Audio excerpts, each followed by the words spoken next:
ദുബായിൽ ആരംഭിക്കുന്ന ഭാരത് മാർട്ട് അടുത്ത വർഷം അവസാനം തുറക്കും. ദുബായ് കിരീടാവകാശി Sheikh Shamdan bin Mohammed bin Rashid Al മക്തൂമിൻ്റെ സന്ദർശനത്തിനായിരുന്നു ഭാരത് മാർട്ട് തുറക്കുന്ന പ്രഖ്യാപനം ഉണ്ടായത്. പ്രധാനമന്ത്രി നരേന്ദ്രമോദിയും UAE വൈസ് പ്രസിഡന്റും പ്രധാനമന്ത്രിയും ദുബായ് ഭരണാധികാരിയുമായ Sheikh Mohammed bin Rashid Al മക്തൂമും ചേർന്ന് കഴിഞ്ഞ വർഷം ഫെബ്രുവരിയിലാണ് ഇന്ത്യൻ ഉൽപ്പന്നങ്ങളുടെ വിപണനം ലക്ഷ്യമിട്ട് ദുബായിൽ ആരംഭിക്കുന്ന ഭാരത് മാർട്ടിന് തറക്കല്ലിട്ടത്. ഷെയ്ഖ് ഹംദാന്റെ ഇന്ത്യ സന്ദർശനത്തിനിടെ കേന്ദ്ര വാണിജ്യ വ്യവസായ മന്ത്രി പീയൂഷ് ഗോയലിന്റെ സാന്നിധ്യത്തിൽ പദ്ധതിയുടെ വെർച്വൽ മാതൃക അനാച്ഛാദനം ചെയ്തു. ഭാരത് മാർട്ട് നിർമ്മാണം സംബന്ധിച്ചുള്ള പ്രവർത്തനങ്ങൾ ഇതിനകം ആരംഭിച്ചതായി DP വേൾഡ് ഗ്രൂപ്പ് ചെയർമാനും സിഇഒയുമായ സുൽത്താൻ അഹമ്മദ് ബിൻ സുലായം അറിയിച്ചു.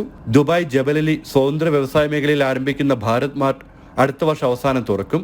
27 ലക്ഷം ചതുരശ്രയടി വിസ്തൃതിയിലുള്ള ഭാരത് മാർട്ടിൽ 1500 ഇന്ത്യൻ വാണിജ്യ സ്ഥാപനങ്ങൾ പ്രവർത്തിക്കും.